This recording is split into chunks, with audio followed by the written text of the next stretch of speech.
After days of riots and unrest in Ferguson, Officer Darren Wilson resigns from the police force. Wilson says he stepped down after the police department told him it received threats because he was still an employee. The news comes as demonstrations continue to be held in Ferguson and other parts of the country. Some of those demonstrations are trying to disrupt commerce during the busiest shopping time of the year. On Black Friday, many protesters gathered outside Macy's flagship store in Midtown Manhattan, encouraging people not to shop. Other protests across the country featured groups causing several malls to temporarily shut down. It looks like these protests are not ending anytime soon. So what is the benefit of this stop shopping movement, and will it impact the economy? That's our topic this half hour. We want to hear from you on our Fox 26 Facebook page and on Twitter. Be sure to use the hashtag Fox 26 for life. Joining us live in the newsroom is our Fox 26 legal analyst, Chris Tritico, along with our Roundup panel. Chris, good morning. Do you think that these protests are effective? Well, no, I don't. First, let me just say Officer Wilson had no choice but to resign. He cannot be effective as a law enforcement officer in Ferguson any longer. And so if he wants to continue in that career, he's going to have to move to another part of the country. Now, with respect to the protest and the riots, I said earlier, and I'll repeat, it bears repeating, the fact that this young man sadly died does not give anyone the right to steal a 60-inch TV. And breaking into your friends' and neighbors' homes and businesses and stealing stuff, and the message is lost. I support everyone's right to exercise their First Amendment right to speak.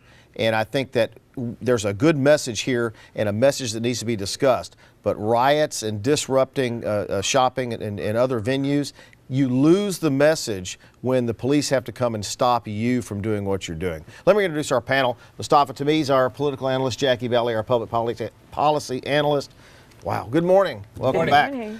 What do you think? I mean, it just seems to me that when you riot and you loot and you disrupt shopping on the busiest shopping day of the year, you lose the message that may be a very good message that you're trying to give. Well, it's a kind of important moment to reflect, right?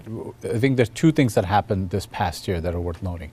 One, the Bundy Ranch that occurred, and what you saw was people on the right just lost faith in the system. They just thought that the government wasn't on their side anymore, it wasn't working. And with Ferguson, you're seeing African Americans in large parts feeling that the law enforcement is not working for them. And in both situations, it's a genuine feeling.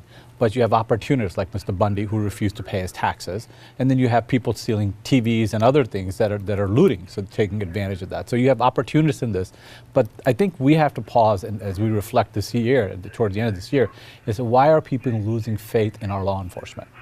You know, Jackie, is their message lost when they do things like riot and disrupt shopping malls and other parts of the country? Of course, there is a message, as you've said. I'm not going to even try to discuss what he just said in the comparison, because there's really no comparison to the two situations he brought up.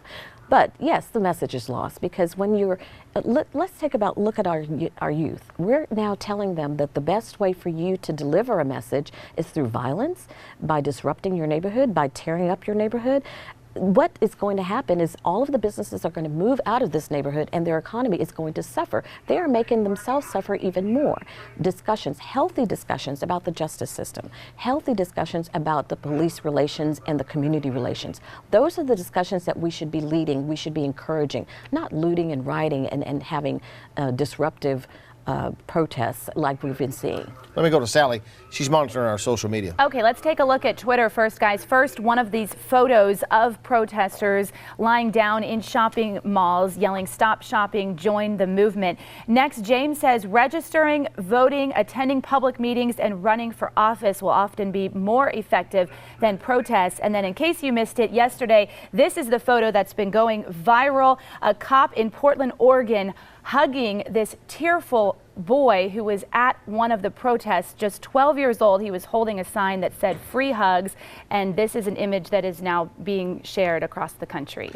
And you know, real quick, because we're almost out of time, but I want to agree with that first one that said you can do something more than just protest. But there's something to be said about the right of the public to go onto the street and have a good, solid public discussion, Mustafa Tamiz, and that discussion and that message is better served without violence. Absolutely, and that's what I mean. That what you're seeing the public do is start to come out and say enough. That, you know, if you just look in Harris County, every single person that has gone to death row from Harris County is African American. At some point, you start saying that statistic doesn't make sense because 100% of this county isn't African American. 100% of crimes, homicides, not covered by African Americans. But every single person that has gone to death row and has gone to the lethal injection is an African American. I don't think that's true, but the majority may be. But I don't think right, that's right. And with DNA and other evidence, when you're going to death row, it's pretty. We're going to talk about pretty solid that that's the case. And again, that does not give anyone, whatever color you are, an excuse to riot, to be violent. That is not an excuse to go out there and steal TVs and all of the other things that we've been seeing in this community. You're just hurting your own community. You're losing your message. And you're losing your message, and you're not setting a very good example for the younger generation. We're going to have to leave it right there. We'll be back in the next hour with 2 really good topics. Thanks, guys. We'll see you then. Caitlin.